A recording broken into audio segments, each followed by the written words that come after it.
সম্মানিত সভাপতি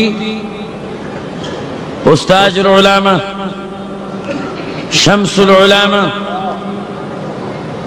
আন্তর্জাতিক খ্যাতি সম্পন্ন মুফাসসির কোরআন, হাদি মিল্লাত, খতিব আহলে সুন্নাত আল্লামা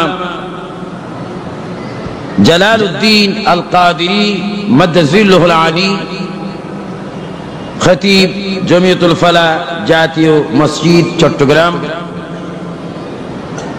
উপস্থিত রয়েছেন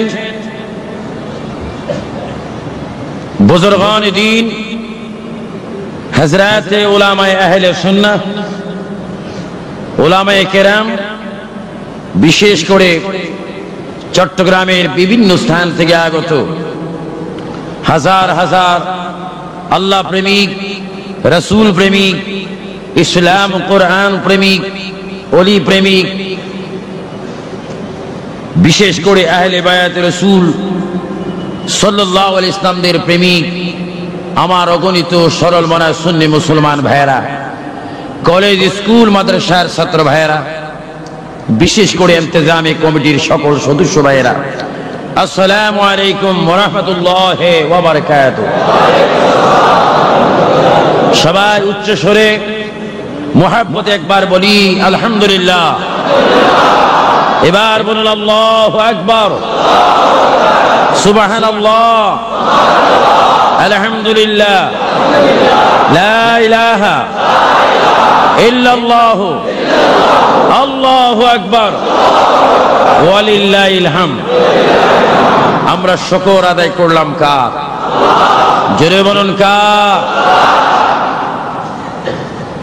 আল্লাহ তাআলার শুকর আদায় করেছি, যিনি আমাদেরকে শ্রেষ্ঠ রসুল দান করেছেন, যিনি আমাদেরকে শ্রেষ্ঠ ধর্ম দিয়েছেন, যিনি আমাদেরকে শ্রেষ্ঠ কোরআন দিয়েছেন, যিনি আমাদেরকে জান্নাতের নওজওয়ান যুব কাফেলার সরদার, মজলুম কারবালা, নূরে চশমে রসুল্লাহ, রসুল পাকের নয়নমণি, খাতুনে জান্নাত ফাতেমাতুজ জোহরার কলিজার টুকরো, শের খুদা আলীর বেটা হযরত ইমাম হুসাইন রাদিয়াল্লাহু তাআলা আনহুকে যিনি ঈমানি কাফেলার সরদার বানিয়েছেন, সেই ইমাম যেই মহান আল্লাহ আমাদেরকে দান করেছেন, সেই প্রভুর দরবারে, আল্লাহ তাআলার দরবারে, এই জাতীয় জমিয়তুল ফালাহ জাতীয় মসজিদ থেকে সেই মহান প্রভুর দরবারে উচ্চ স্বরে একবার বলি আলহামদুলিল্লাহ। এবার ওই নবীর প্রশংসা করি যার উসিলায় আমরা আলহামদুলিল্লাহ বলার সুযোগ পেলাম। সুবহানাল্লাহ বলুন। আমি বড় ক্লান্ত, প্রায় 300 মাইল দূর থেকে আমি এসেছি, একটু বিশ্রামও বসার কোনো সুযোগ পাইনি। দাঁড়িয়ে বক্তব্য দেওয়ার অভ্যাস তো আমি নেই, কিন্তু আজকে হুজুর কেবলা আমাকে যখন বললেন, এই দাঁড়াটা আমার জীবনের ফার্স্ট আমি বক্তব্য শুরু করেছি। ওয়াজ করি প্রায় 25 বছর, কিন্তু দাঁড়ানোর ওয়াজ আজকে ফার্স্ট। যা হোক, যে মহান আল্লাহ তাআলা কে আমরা পেয়েছি, আল্লাহকে আমরা চিনেছি, আল্লাহর ইবাদত আমরা করতেছি, যে মহান আল্লাহকে আমরা পাওয়ার জন্য এত পরিশ্রমের মাধ্যমে আজকে মসজিদে প্রবেশ করেছি, যার কারণে ইসলাম পেলাম, কোরআন পেলাম, আল্লাহ পেলাম, ধর্ম পেলাম, কর্মে পেলাম, সব কিছু পেলাম, জীবন পেলাম, যৌবন পেলাম। সেই মহানবী, আটখানা বেহেশতের মালিক নবী, কাউসারের মালিক নবী, কাবার কাবা নবী, দোনো জাহানের তারানে ওয়ালা নবী, আমাদের সকলের কবর ও হাসর ও মিজান ও পুরসরাতে একমাত্র কান্ডারি বিশ্ব নবী, উচ্চস্বরে নামতে বলি মুহাম্মাদুর রাসূলুল্লাহ সাল্লাল্লাহু আলাইহি ওয়াসাল্লাম। আর শুকরিয়া দান, উচ্চস্বরে বলুন আলহামদুলিল্লাহ। এবার ভাইদের কাছে আমি একটি সওয়ালের জবাব কামনা করতেছি, আমরা রসুল চাই কি চাই না? হাত তুলে বলুন, চাই কি চাই না? রসুলের জন্য আমরা জীবন দিতে চাই কিনা, জান দিতে চাই কিনা? কারণ রসুল হচ্ছেন আমাদের আশা, রসুল হচ্ছেন আমাদের ভরসা, রসুল হচ্ছেন আল্লাহ পাওয়ার ব্যবস্থা, রসুল আখিরাতে কবরের থেকে ইমানদার হয়ে উঠার একমাত্র ব্যবস্থা। সবাই বলেন মদিনাওয়ালা, আরো জোরে বলেন কি ওয়ালা। আমি এইমাত্র আমি দেখতে পেলাম লিফলেটে আমার বিষয় দেওয়া হয়েছে নবীর প্রেম ও কারবালা। জোরে বলুন নবীর প্রেম এবং কারবালা। নবীর প্রেম আমরা কি করব? আমাদের মধ্যে নবীর প্রেম দেখার মতো সেই যোগ্যতা, সেই দক্ষতা, সেই অবস্থা, সেই ব্যবস্থা আমাদের মধ্যে নেই। কারণ নবীজিকে একমাত্র ভালোবাসেন আল্লাহ। জোরে বলুন কে? যাকে স্বয়ং ভালোবাসেন আল্লাহ, তার প্রেমের কথা আমরা কি বলবো? আল্লাহ তাআলা সর্বপ্রথম আমার নবীকে ভালোবেসেছেন। ভালোবাসার কারণে আজকে জমিয়তুল ফালাহ জাতীয় মসজিদ প্রতিষ্ঠিত হয়েছে, কমিটি প্রতিষ্ঠিত হয়েছে, নামাজের রুকু সিজদা প্রতিষ্ঠিত হয়েছে, আইন কানুন প্রতিষ্ঠিত হয়েছে। শুধুমাত্র একটি কারণ, সেই কারণটির নাম হচ্ছে রাসূল পাকের ভালোবাসা। জোরে বলুন না সুবহানাল্লাহ। যে ভালোবাসার মধ্যে আল্লাহ পাওয়া যায়, যে ভালোবাসার মধ্যে জান্নাত পাওয়া যায়। এই জন্য নবীর প্রেম, নবীর প্রেম, যারা নবীকে মোহাব্বত করেছেন, ইতিহাস, ইসলাম এবং সবকিছু এটি প্রমাণ হচ্ছে। যারা রাসূলকে ভালোবেসেছেন তারাই ইহকাল ও পরকালের নাজাত পেয়েছেন। বিশেষ করে আপনারা জানেন অবশ্যই সেখানেও গিয়েছেন মক্কা শরীফ। আমি দেখেছি বাংলাদেশের স্বাধীন সোনার বাংলাদেশ, এই শাহজালালের দেশ থেকে, বেশিরভাগ এশিয়ার থেকে, আমার স্বাধীন সোনার বাংলাদেশ থেকে অনেক মানুষ মক্কা মদিনায় যান। এত সংখ্যক হাজি মক্কা মদিনায় যান, এটা এই দেশ হিসাবে, এই দেশ থেকে অনেক মানুষ হিসাবে অনেক মানুষ মক্কা মদিনায় জিয়ারতে যান। খানে কাবা প্রতিষ্ঠিত হচ্ছে বাক্কা শহরে। যারা বলেন কোন শহরে? রাসূল পাকের গ্রামটির নাম হচ্ছে মক্কা, বাক্কা। সেই গ্রামে আমরা দেখতে পাই একদিকে পৃথিবীতে আসলো, জন্ম হলো ইসলামের চিরশত্রু আবু জেহেল। জোরে বলেন নাম কি? এবং আবার সেখানে পয়দা হলো, সেখানে আল্লাহ পাক পাঠাইলেন ইসলামের চিরবন্ধু সাইয়েদনা আবু বকর সিদ্দিক রাদিয়াল্লাহু তাআলা আনহু। একদিকে দেখি রহমতুল আলামিনের বাড়ি, অন্যদিকে দেখি আবু জেহেলের বাড়ি, অন্যদিকে দেখি আবু বকর সিদ্দিক রাদিয়াল্লাহু তাআলা আনহুর বাড়ি। কিন্তু রাসূলকে কেউ দেখে চির বেঈমান হলেন, আবার কেউ দেখে চির ঈমানদার হলেন। এবার উচ্চস্বরে ডাক দিয়ে বলেন হেদায়েতের মালিক কে? আরো জোরে বলেন কে? দেখেন পৃথিবী, আমরা আজকে পৃথিবীতে চিহ্নিত যদি করি, ইসলামের বড় শত্রু হচ্ছে এজিদ। আর একটু পরে এজিদ, অনেক পরে। কিন্তু আবু জেহেল প্রথম আমার রাসূলের বিরোধী করেছেন। ছোট্টবেলায় রাসূলকে আদর করেছেন। যখনই তিনি তাওহীদ ও রিসালাতের বাণী ছড়াই দিচ্ছেন, পৌঁছাই দিচ্ছেন, অমানুষের হৃদয় যখন নূরের বাতি জ্বালাই দিচ্ছেন, তখনই আবু জেহেল আমার রাসূল পাকের বিরোধী করা শুরু করলো। আপনারা বলেন রাসূল পাককে কেউ দেখে ঈমানদার হলেন, আবার কেউ দেখে বেঈমান হলেন। তাহলে আপনারা বুঝেন আল্লাহ পাইতে হলে, আল্লাহর খাঁটি বান্দা হতে হলে, তাহলে আমরা রাসূলের গোলামি করতে হবে কি হবে না? আরো জোরে বলা হবে কি হবে না? এখানে বড় আশ্চর্যের বিষয়, এখানে একটা প্রেম রয়েছে, একটা মুখ কথা রয়েছে। সেই কথাটুকু হচ্ছে রাসূলকে কেউ দেখে জাহান্নামী, আবার কেউ দেখে জান্নাত। এর মধ্যে কি কারণ? নবী একজন, আল্লাহর প্রিয় রাসূল একজন, কিন্তু একই ব্যক্তিকে কেউ দেখে জাহান্নামী, আবার একই ব্যক্তিকে কেউ দেখে জান্নাতে।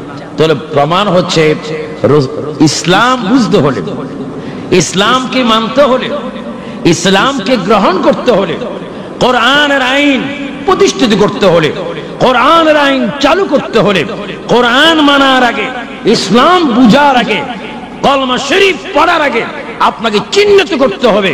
আপনার অন্তর ফানাফির রাসূল হয়ে যেতে হবে মদিনাওয়ালার কদমের মধ্যে। চিৎকার দিয়ে বলেন সুবহানাল্লাহ।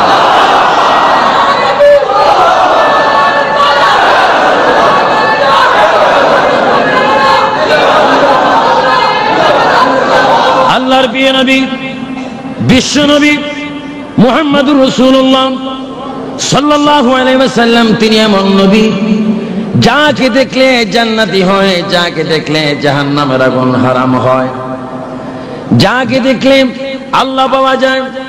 অবিকল নবীকে দেখে আবু বকর সিদ্দিক রাদিয়াল্লাহু তাআলা আনহু এখনো নবীর পাশে ঘুমাচ্ছেন। আবু জেহেল জাহান্নামের মধ্যে আযাবের মধ্যে পড়ে আছেন।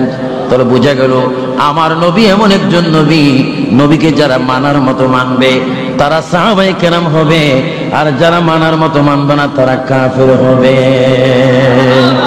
এবার আমার ভাইরা তাহলে বোঝা গেল সাইয়েদনা আবু বকর আমার নবী কেমন ভালোবেসেছেন, জান দিয়ে, মাল দিয়ে, ধন দিয়ে, তন দিয়ে, জীবন দিয়ে, যৌবন দিয়ে, অর্থ দিয়ে, সব কিছু দিয়ে আল্লাহর নবীকে যিনি ভালোবেসেছেন তিনি আবু বকর হয়েছেন, আর যিনি ভালোবাসতে পারেনি তিনি আবু জেহেল হয়েছেন।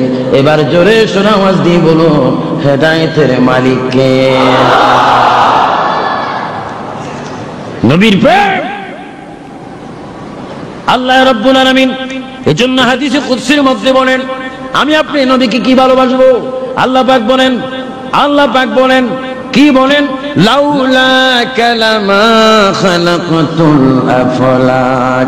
এটা প্রথম কথা হচ্ছে আল্লাহ পাক বলেন বন্ধু রাসূলুল্লাহ, বন্ধু হাবিবুল্লাহ, বন্ধু রাহমাতুল আলামিন, বন্ধু মুস্তাফা, বন্ধু হাবিবুল্লাহ, আমি যদি আপনাকে সৃষ্টি না করতাম, আপনাকে যদি আমি ভালো না বাসতাম, আমি কিছুই সৃষ্টি করতাম না। আমি যে প্রভু আছি তার প্রমাণ হতো না। আপনার কারণে আপনাকে সৃষ্টি করে আমি আল্লাহর অস্তিত্বকে আমি প্রচার করলাম। জোরে বলুন সুবহানাল্লাহ। এজন্য আহলে সুন্নাত ওয়াল জামাতের আকীদা, রাসূল প্রেমিকদের আকীদা, নবীর প্রেম আল্লাহ প্রাপ্তির পূর্ব শর্ত। নবীর প্রেমে হচ্ছে আল্লাহ প্রাপ্তির পূর্ব শর্ত। সুবহানাল্লাহ, সুবহানাল্লাহ। আমাদের হৃদয়ের মধ্যে নবীর ভালোবাসা চাই কি চাই না? রাসূল আমাদের কাছে এখনো আছে কিনা? আমাদেরকে দেখে কিনা? আমাদের নাম জানে কিনা? আমাদের মান নাম জানে কিনা? আমরা কোথায় আছি তার ঠিকানাও জানে কিনা? রাসূল পাককে ক্ষমতা দিয়েছেন কে? আল্লাহ। দেখুন নবীর প্রেম দেখেন। আমি ওনার মাজার জিয়ারত করেছি। তিনি হচ্ছেন রাসূল পাকের প্রেমিক, যিনি হচ্ছেন হযরত ওয়াইস করণী রাদিয়াল্লাহু তাআলা। আমি তার জিয়ারত করেছি। আপনাদের দোয়া প্রায় 70 হতে 80 হাজার নবী রাসূলদের জিয়ারত আল্লাহ পাক আমাকে করাইছেন। ফিলিস্তিন, ইসরাইল যখন আমরা জিয়ারতে গেলাম, বাইতুল মুকাদ্দাস, অনেক নবী রাসূল, অনেক শুহাদায়ে কেরাম, অনেক ওলি, অনেক গাউস, অনেক কুতুব জিয়ারত করেছি। বিশেষ করে হযরত ওয়াইস করণী রাদিয়াল্লাহু তাআলা, তিনি ওনার জীবনে এক ওয়াক্ত নামাজ রাসূল পাকের পিছে পড়েননি এবং রাসূলকে তিনি দেখেননি। রাসূলের কোন মজলিসে তিনি ছিলেন না, অথচ তিনি যা পেলেন কেউ তা পেলেন না। সুবহানাল্লাহ বলেন। কথাগুলো বুঝবেন। রাসূলকে কেউ যদি প্রকাশ্য ভালোবাসে সেটাও রাসূল জানে, সেটাও রাসূল দেখে, তার খবরও রাসূল রাখে। গোপনে গোপনে, চুপে চুপে, পাহাড়ের গুহায় কেউ যদি রাসূলকে ভালোবাসে, পাতালও যদি কেউ রাসূলকে ভালোবাসে, আমার রাসূল বলেন ওপেন যারা আমাকে ভালোবাসে তাদের চাইতে আমি বেশি, যারা আমাকে গোপনে ভালোবাসে তাদের কাছে আমি বেশি হাজির থাকি। জোরে বলুন সুবহানাল্লাহ।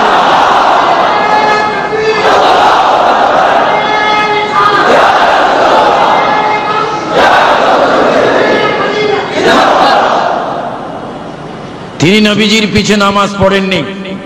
নবীজির পিছে নামাজ পড়তে কার ইচ্ছা না হয়? যিনি হচ্ছেন নামাজ এনেছেন, যিনি নামাজ এনেছেন, যিনি নামাজ পড়েছেন, নয় নয়, যিনি নামাজ পড়িয়েছেন, যিনি নামাজ পড়ার জন্য বলেছেন, যিনি নামাজকে বলেছেন আস-সালাতু মিফতাহুল জান্নাহ, আমি নামাজ এনেছি, এই নামাজ যদি তোমরা পড়ো, দুনিয়ার ফিল্ডে যদি তোমরা নামাজ কায়েম করো, দুনিয়ার মধ্যে যদি তোমরা নামাজ পড়ো, আমি রাসূল গ্যারান্টি দিলাম, চ্যালেঞ্জ দিলাম, এই নামাজ আল্লাহর ইবাদত, আমার মহব্বতে যদি নামাজ পড়তে পারো, এই নামাজ হবে তোমার জন্য আটখানা বেহেশতের দরজা খোলার চাবি। জোরে বলুন সুবহানাল্লাহ। আমরা বেহেশতের চাবি চাই কি চাই না? আওয়াজ দিয়ে বলুন, চাই কি চাই না? বেহেশতের দরজা খোলার চাবির নাম কি? আরো জোরে বলুন কি? আমরা নামাজ পড়ার অভ্যাস আছে কিনা? কি সপ্তাহে কয়দিন জাতীয় জমিয়তুল ফালাহ জাতীয় মসজিদে যাব, হুজুর কিবলা আল্লামা জালালউদ্দিন আল কাদের সাহেব কত সুন্দর খুতবা দেন, কত সুন্দর নূরানি চেহারা, ওনার পিছে গিয়ে আমরা নামাজ পড়বো। অনেকে 10, 20, 30 মাইল থেকে, অনেক দূর থেকে আসেন। আমার চাঁদপুর, অনেকে বলে হুজুর চট্টগ্রাম গেলে জমিয়তুল ফালাহ মসজিদে নামাজ পড়ি, হুজুরের খুতবা কত সুন্দর, তাকরীর কত সুন্দর। অনেকে আসেন এক সপ্তাহ জুমা পড়ার জন্য, তাও পড়েন মাত্র 2 রাকাত। এত কষ্ট করলেন 2 রাকাতের জন্য। নামাজটা খতিবে আজম সালাম ফিরাইতে দেরি হয়, যেন বিশ্বযুদ্ধ লাগে যায় মসজিদের মধ্যে, কে কার আগে বাইর হবে। আপনারা পরিপূর্ণ নামাজ চান কি চান না? আরো জনে বলেন, পরিপূর্ণ নামাজ চান কিনা? নামাজের পরে সালাতু সালাম পড়ে গেলে আরো লাভ আছে কিনা? আমরা কি লোকসান চাই না লাভ চাই? জনে বলেন কি চাই? কে কে লোকসান চান হাত তোলেন। 2-3টা হাত উঠছে। আমরা লোকসান চাই, আমরা লাভ চাই। নামাজ পড়বেন। কি ভাইরা, কি বলতেছিলাম? রাসূল নামাজ এনেছেন। আজকে যারা নামাজ করেন, নামাজ পড়েন, কেরাত কত লম্বা, যেন আকাশের দরজা খুলে গেছে, এত কত সুন্দর কেরাত, কিন্তু নামাজ পড়ে, নামাজ যিনি এনেছেন তাকে স্বীকার করে না। আমাদের দেশে একটি কথা আছে, বাংলাদেশে একটি কথা আছে, যে যার নুন খায় তার, কিন্তু এরা নামাজ পড়ে কিন্তু রসুল মানে না। হ্যাঁ, রসুল মানে, এইভাবে মানে আমি যেমন রসুল তেমন।